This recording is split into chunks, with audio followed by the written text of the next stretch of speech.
Dare to say it. Dare to say it. Dare to say it.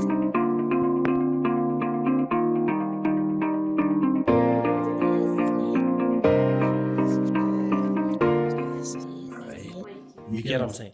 And that's part of their culture that they then move and then people adopt it. Yeah. Bryce, same thing. Force is their thing. Yeah. You get what I'm saying? Isn't it interesting how as time has progressed, we've obviously adopted these new foods like pap when pap came along and things like chakalaka and, Yes, chakalaka is certainly not something my great grandmother ever had. Really? No, Yeah. chakalaka. What is inside chakalaka? You baked beans. Where's the big beans? Yes. Okay, tomatoes are not an African fruit, they're also American. Tomatoes, potatoes, corn, right? These are American crops. Right? So what is inside chakalaka? We have carrots, beans. Carrots, You can add onion. peppers, onion, and then spices. Chakalaka. And yet it's a part of No. I would actually say chakalaka is more because chakalaka isn't something that Afrikaans people did that we adopted. Okay. interesting. Unless you see it as a drier form of relish. You've seen what they call braai and sauce, where they make the pap and then they have like this bean and tomato and spicy relish that then goes with it. Oh. If you make that a bit more stiff, it tends to look like chakalaka. But chakalaka is a whole different It's a whole different right? thing. But we took stuff that we had available and we made it We made it. into chakalaka. And it turned out fantastic. Interesting. Yeah, it's a great dish. Delicious. It's fantastic. So when and this is the thing about foods is that foods they're environmental, right? An example I'll give you is during Passover, right? During Passover, you are not allowed to eat wheat, barley, spelt, and those type of things, right? Corn is not on that list. Corn is not on that list. When you look at the original Talmud, that says, "This is how we're going to do Passover," right? But then you get Jews that then get exposed to Americans, and they see this corn, and they can see it's a grain. But now the question is, can I chow this grain during Passover? Is it permissible? Is it permissible to chow this grain? I can see it's a grain, right? So let me just get that. 5 grains. 5 grains forbidden during Passover. Okay, so yeah, there you go. So it's wheat, barley, rye, oats, and spelt. Because this is what they have available at the time. When they're writing this Talmud, this is what they have, right? These grains must not come into contact with water for more than 18 minutes, etc. And that's what they have is the chametz. But now we've got corn. Can I eat cornflakes during Passover? Wow. Can If you? it comes into contact with water, Strictly will it speaking, ferment? of course it's a grain. It's a grain. Rice is not on that list. Rice is not there. Rice is a grain. Rice is a grain, and if I leave it for in water, it will start to ferment. It'll be so. Then they decide, listen, if it develops chametz, if it develops this fermentation, right? If I put meat in there, different thing happens. Mara, this thing, corn is also in there, but it shows you that as the environment changed and the food changed, then you need to start adjusting. You need to start adjusting and adding things. Like, Because okay, just imagine how these Jews would cheat to say, no, I'm strictly observant Yes, today. it's not in this. Corn is recipe. in What is and what? And rice. Right. yeah. To say no, it's unleavened bread. It's corn. Brandy. I'll eat corn bread.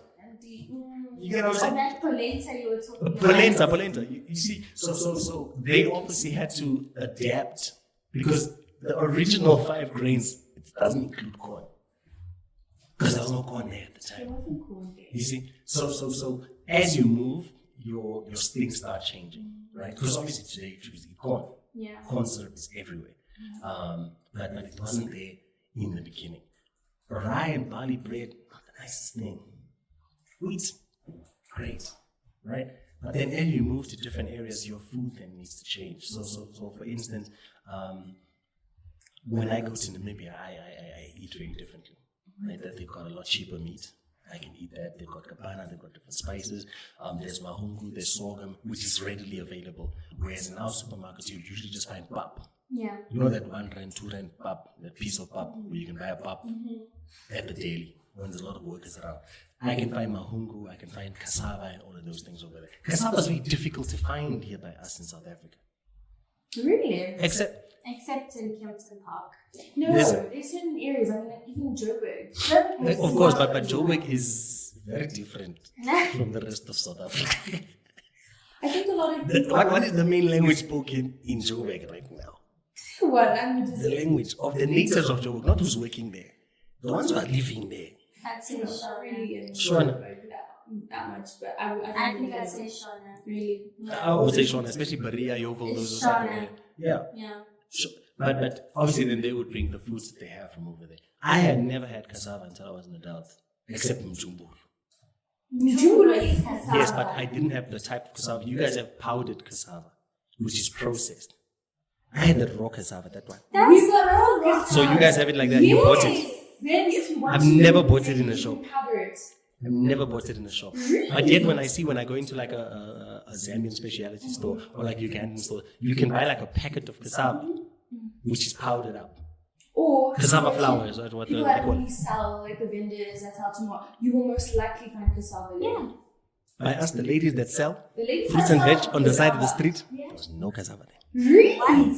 Yeah, there was always some lady from Bushbuck, some special. And obviously, it depends obviously on the seasons, because you know sometimes Yeah. I have Yes, and no, mangoes. all But in year. the season where cassava's there, We had everybody matapi has cassava. because you see, you buy your stuff at the supermarket, but there's also ladies on the side of the street that used to have like small fruit and veg stand. There was no cassava there. There was no cassava there. Oh. But in some places you would find. There's bananas, there's tomatoes, there's what. There's no cassava there. But how often have you walked into a supermarket I don't think I've walked into a supermarket before and seen cassava? No.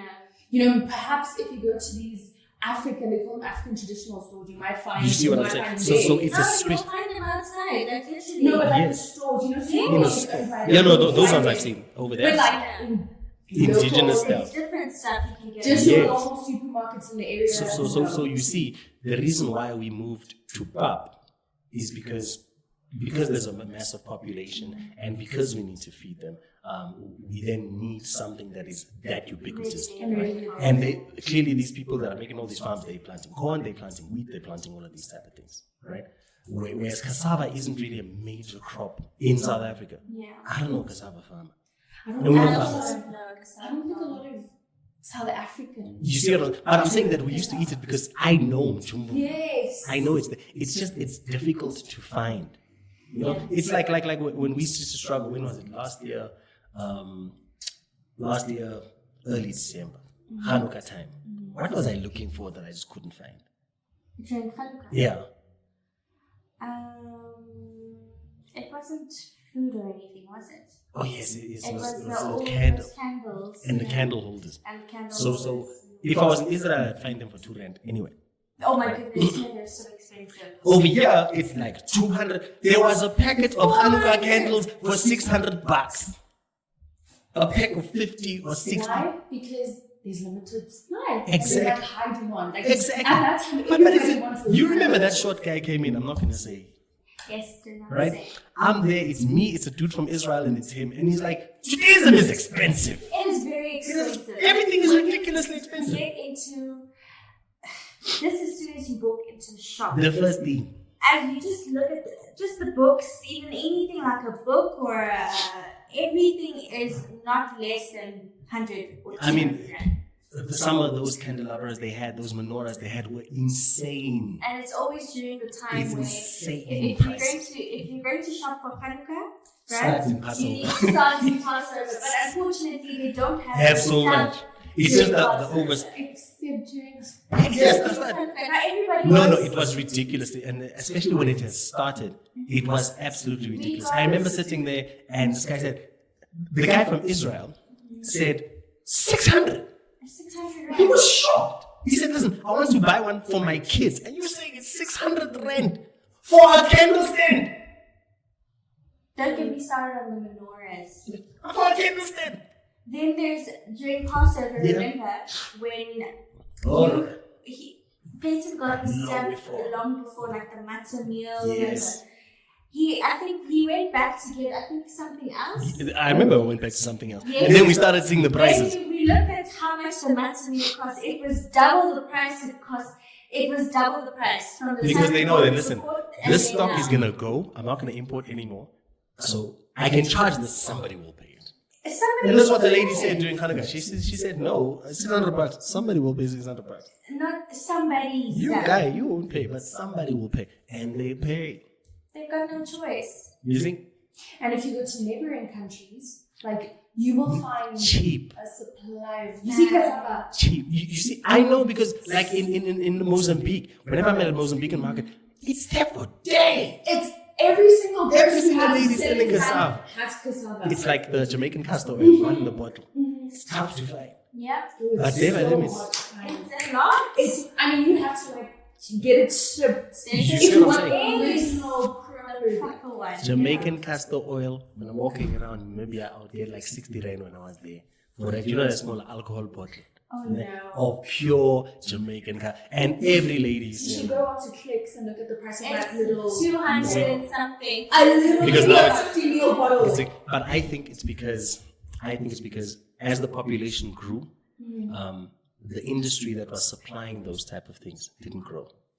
Yet the industry that was supplying corn and wheat and all of these type of crops, with burra that they were planting, that industry grew. So it became much cheaper and much easier for us to adopt corn as our primary staple and bread as our primary staple instead of having cassava. Yeah. Right? Because I think most of it, because actually now that I think of it, whenever my grandmother had mjumbul, it was from a friend of hers who grew it. Who grew the. Interesting. So it's never her going out and say, oh, I found it out. No, like at a shop. Ngitsenge mjumbul. No. Unless she's buying it cooked already from somewhere. Yeah. No. She used to go out, and as she's going out, she's maybe meets Aunt Elsie. Aunt Elsie, hey, nginemjumbul eningi. All right, ngiyacela. Jab. Me and Dean for the next 2 weeks. Do you like it? Did you like it? Let me say it like this, because mjumbula has the sweetness, you know, it's very, very nice. But I can't eat mjumbula like the stick form with something. Because, you see, my grandmother was one of those things. My grandmother married a white guy, you know, and she didn't believe she was conquered. So she's like, he's a white guy, Mr. Dennison, I am Mrs. Dennison. I am them. You know how we say in black culture that when your mother's Sutu and your father's Zulu, you are Zulu. Because now she's moved. And that's what she's done. No, she said, well, my husband is this guy. I'm one of them now. Right? So we were knife and forking and what. Now there's this candlestick on your plate. There's this candlestick, there's a gravy, there's some meat, nyana. I've got a knife and fork. How do I navigate this And it thing? has a string. It's strong, it's hard. It's a hard It's thing. hard. Like you cannot see, you chew forever. So it's supposed to be picked up and then you can eat it, you know, take a bite and then. So when I go to Ekenhoek, I then see these guys they have a piece of meat, they've got gravy, and they're dipping this, having it, and then taking a bite of the mjumbula. Cool. Mara us, Eurocentric. She's like, hey, this is what I'm teaching you guys. So, mjumbula on the plate. So how did you eat it? We would just tell mommy no. Okay, we just have pap. So she'd make pap and then we'd have it like as a snack, like you'd break it up and then eat it and then just throw the string away. But it makes you thirsty. It does. It makes you thirsty It makes you hot. because they cook it like in a salt water. So it wasn't like as a starch. So interestingly enough, my mom made it 2 ways. She would fry it, or she would boil it.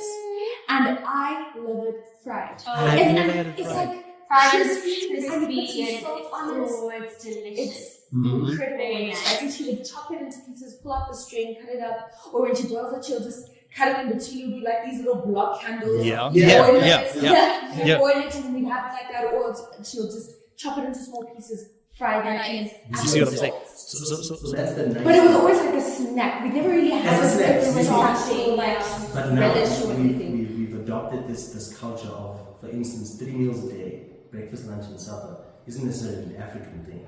Of saying, listen, we stop everything, have a breakfast, have something at noon, have something. That's a very English thing. Say, listen, before I work, I have something. At noon, as my siesta, I have my tea. And then before I go to sleep, I have that's what we adopt, right? But because we start adopting these things, we also start adopting some of the eating habits. True.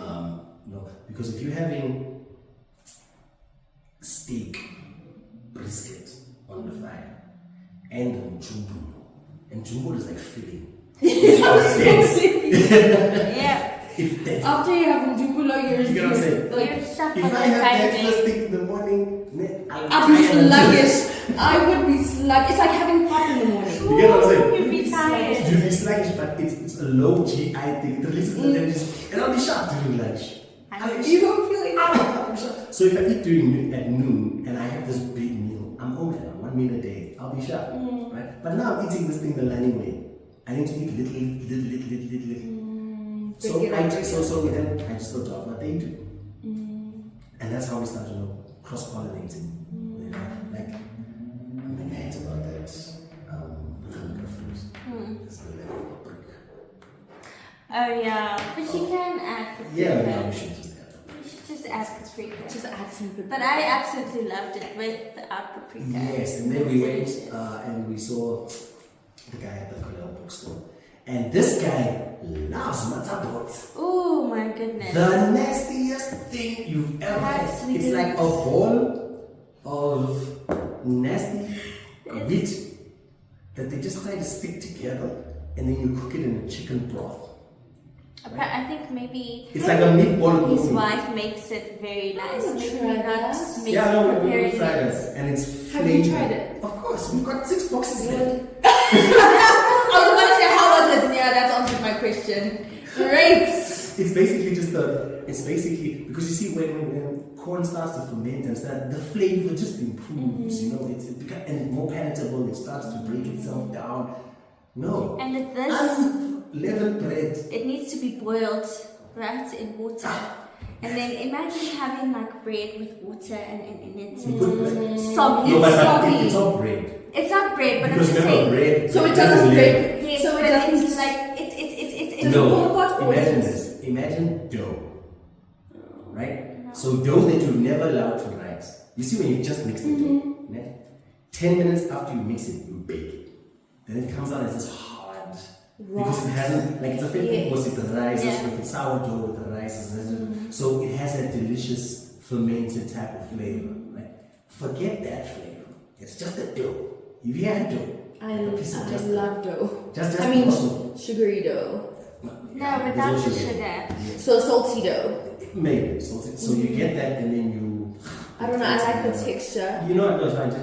Just come on. Give me some matzo. Those matzo balls, I'm talking about. And then the wait, do you texture. boil the It's dough? like it's like bread and water. Yes, it's got that bready texture, but it's Just- not. so a you bready boil flavor. the dough? No, the flavor is completely different. Do you boil the dough? No, you boil No, the I matzo didn't. ball. Yeah, you boil the matzo ball and it's basically in this broth and Or stew. it's no matzo love, no problem. I like matzo. Oh no, Matzo oh, is and, okay. You know, the what's the name? The harvest that we had. The That nuts. was nice. Yes. And the matzo meal, like it's like obviously make it's some like stuff. with flour. That you can make. I made waffles with those. They're absolutely I've had fabulous. waffles. No, they were delicious. Yes, Yes. it's just you can feel the sacrifice of possible when you're going to buy. You realize it. I mean, it doesn't taste like real You waffles. realize It's it. like Yeah. 7 days. matzo Yes. balls. 7 days without whiskey, but. Like And, what? But you see, if corn wasn't now included in that, then I would be able to have bourbon whiskey because it's corn based. No, I gave myself to it's legal. Oh yes. Yeah, all the alcohol. So anything that's fermented, God. yes, corn. The house was clean, right? But then You went through a 7-day detox. pure 7-day detox. It's That's very unstarchy. incredible. But you actually. What did it do for your body? I think number one, it removed a lot of starch. It did. Because we eat a lot of bread and stuff like that. Yeah. And here you move to something a bit more veggie based, etc. So it really does make that difference. But in addition to that, it makes you really appreciate bread. It really does, and all the other like cakes and Yes, like just rice. and rice. Just like rice and pizza. You know, we take these type of things for granted, but if you have to go 7 days without it and you're conscious about it, you really this is a sacrifice. Guys. Yeah. And what did it do for your energy? Because starch normally gets stored up, and sometimes it just makes you slow. My energy was more or less the same. Same. Right? My energy was more or less the same, but it really, I think it's a very close spiritual connection if you're doing something practical regarding your faith. It's not like I know my faith and I speak my faith. I know my faith, I speak my faith, and I do my faith. Mm-hmm. So when you remember that question that the preacher was asking, listen, if I came to your house and I just watch you guys, how would I know this is a Christian house? Yeah. If I stayed there for 2 weeks, how would I know? What's That's an amazing Right? question. How would I know this is a Jewish house? How would I know this is a Muslim house? Obviously, in your practices. You see what I'm saying? In your practices, that's how. If no one's saying anything, how do I know? How do I know? Exactly. If I was, for example, I was deaf. You're mute. Or exactly, if you're Yeah. mute. But if I was watching a movie of your house for an entire week or 2 weeks, right, and I didn't listen to anything, so no one is saying that they're Christian, no one is saying that they are Zulu, no one is saying they're But if I looked at what you guys do, how you conduct yourselves. You see, so it's just, it's not making it better, but it just added a new dimension to our faith. Yeah. That listen, we don't just say it, we don't just preach it, we don't just Sunday. We live it. But it's part of it. It's part of your day. And with the kids, it's absolutely fantastic because they would go to school and do sandwiches, and I was like, no, I ain't touching that. Oh, I remember I had to get creative. Mm-hmm. Yeah, with lunch. I had to get creative. Lunch. The boys were always like, Oh my everything. goodness. But they enjoyed it. You get what I'm saying? It's a You had to make So bread it's a whole thing to say, listen. waffles. No, I was using the matzah. I made some beautiful Wow. matzah sandwiches. And And they absolutely loved it. so you get, but you then experience your faith not just in church or not just inside you, but it's an expression of. So for instance, during Passover, if you looked at Light's lunchbox and you looked at another person's lunchbox, you'd realize that why is there no bread all week? Yeah. Right? It's a lunchbox. There's a sandwich. Your sandwich is hard. Yeah. Why? You get what I'm saying? And everyone else is having ham, bacon, Yeah. blah, blah, blah. No. There's no bacon in yours. This is turkey. You get what I'm saying? So if you looked at it without hearing, you would then see expressions of faith in the way of life. And I think that's the beautiful thing, going on this journey of being a disciple of Christ. Say, listen, how would it be now if Peter was here? Remember, this actually made me emotional. If Peter came to your house and Jesus came to your house, I suppose with this, right? And they lived there for a year, would they be very strange? Would he understand what is happening? Would he feel like a lot of things are missing? Or would you be like, this And would guy he just feel doesn't like? know? Would he feel at home? Would Yeah, He feel, would he clearly be a foreigner? Yeah. No, let's say he speaks English, right? He speaks English. But he came to your house, and it's Passover, and Jesus says, go to so-and-so's house, and there's a lamb there, there's what, right? And he's coming home all excited the day before Passover, and you make macaroni and cheese. Right? This is Peter, this guy, this number one, just in line, rock on their feet. Right? Then on Saturday, you are just running around, you are waking. Right? Just doing, and it's not important stuff, not healing and what. No. When are you just busy? Or they're with Jesus, stays in your household for a year, and he just looks at how you guys conduct yourselves Sunday to Sunday. Sunday to how Sunday, you guys one day. speak, what you guys do Sunday to on Sunday. a daily basis. You see what I'm saying? Would he even stay in your household? He can't! You would have to leave the He first day. can't! Because everything that you are doing in your household is clearly contrary to his faith. But now we've Romanized it, we've made it Greek, these days anything goes. You question, but you can't! It's cool. But that is a question that really, really moved me. Like, Yeah. if he came to be with you, and he spoke English, he's modern, he's got a laptop and everything, right? Could he stay with you? And I think we'd run into the exact same problem that Paul used to run into, where you now need to have two services for the Jews that were now Christians And the then all of Gentiles. these Gentiles that are not good, because they can't be together. These ones are bringing pork to church. These ones are bringing doing what? something else. You get what I'm saying? Yeah. So, hey, right or wrong, all I know one thing for sure: Peter and Paul were Christians, and Paul would get on a ship every year and would go to Jerusalem, celebrate Passover, and come back. right?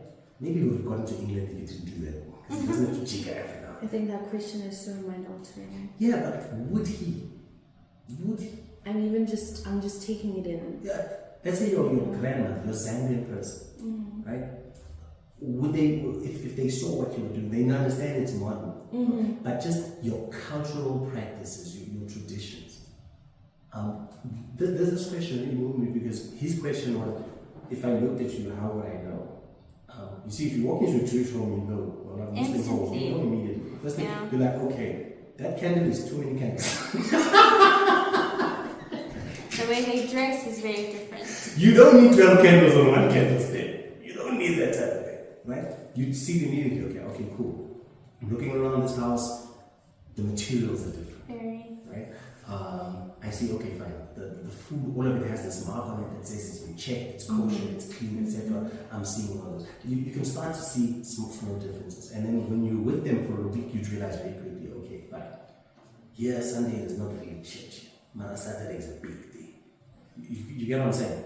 For Muslims it's Friday, for Christians it's Sunday. But you can see. Yeah. But if you walk into the house of most people these days, It's not I different think from they're more previous. close to American than anything else. Yeah, there's no difference. You can't say what religion they're from or what they believe in, what their faith This is. just emphasizes how important conduct is. You must live out what you believe in. You know, you can easily say, listen, I'm a kind person, I'm a good person, but your actions need to support that. You know, you can claim you're Christian, but if your practices, your conduct, what you say, if that doesn't fall in line with what you believe in, then you're contradicting yourself, then you clearly aren't that person. Exactly. You know, during the month of Ramadan, you'll be able to see these ones are Muslims, they're hungry. Hey, it's 5 o'clock and 4 o'clock, still hungry, nothing. Nothing fast. You get what I'm saying? So there are expressions of your belief and of your culture and of your worldview that then move through your life. And people, even people who are outside the faith or who are agnostic or atheists, when they just see that, you know, they're like, no, this person is different to what the people I see, or to me. That's what Peter was telling them. Listen, you guys, you're going into Gentile land. Fine. They'll accuse you of nonsense, they'll accuse you of this and that, but they mustn't accuse you of this. They mustn't of being bad people. These Yes. ones are nice. These ones are nice. These are good people. They're different. They are good kind of different. Exactly. Yes, they believe in this God that no one has seen. They're set apart. They're set apart. You know? And the level of influence that has on these people, that they're like, I'm actually interested as to why these people are so good. Right. Even Why if do you they give do back this? to me, I still choose Why do to they have a give great to you. sense of Because it's community? my salvation, that's its thing. Yes, why? If you want to go Skokwe and winner, Halfway one, we don't need Halfway one, let's go. Not J-Lo. Nana, please do not drag me to hell with you. So why do they have such a great sense of community? Why do they care for each other so much and care for other Yeah, people unfortunately- who don't care about them? Unfortunately, the way it is now with Christianity, it is not a community at all. We're what you call it, a It's a fruit salad. Yeah, it's a fruit salad. It's a fruit salad, you know, because you get ones that believe that, listen, it's faith and works. You get ones that believe that it's just works. No, it's Some just Orthodox faith. people- Some people believe that it's just faith. Like, listen, if I just believe Jesus Christ as my Lord and Savior, Then I don't have to do anything for it. I'm sure. That's the easiest faith mode. Like, no, I just believe this guy is sure. And I can still go and kill somebody's And anyone can believe in anything. Yeah, mom or that's why dad it's or the- whatever. You know, so it might be right. I don't know. That's why there's debates. That's why there's 1,000 denominations. Correct, no problem, right? But then for me, what's important is that, okay, fine. Which one is more akin to the way that Peter practiced? Right? I'm talking walked with Jesus, with him, ate with him, was there before, heard his teaching directly from him, right? Not some Italian Pope 500 years later or some other guy that say, hey, I saw it, blah, blah, blah, blah. No, not T.B. Joshua, not, what's his name, the one from Malawi? The one that took 10 million on a plane. I don't think What that's has come on? The one that was supposed to I come. almost said Mboro. With his wife, Yes. sis. Oh, yeah, the name was, but I know exactly who you're speaking about. They were even, I think they were extradited. Bushiri. Bushiri, Oh, the Pastor prophet, Bushiri. blah. I'm like, cool, that's the message. Yeah. All I know, the disciples. And it was always about you believe it, you see it, and you do it. You put it into action, you And practice go it. out there, teach them this faith, baptize them, and teach them like When Peter walked on water, Yeah. he was just like, come to me. You have faith, come to me. Yeah. So do this. And this reminds me of the conversation we had yesterday when you spoke over how you need to Obviously, stretch out your yes. hands. Mm-hmm. You need to stretch out your hands, you know, about how your effort is important.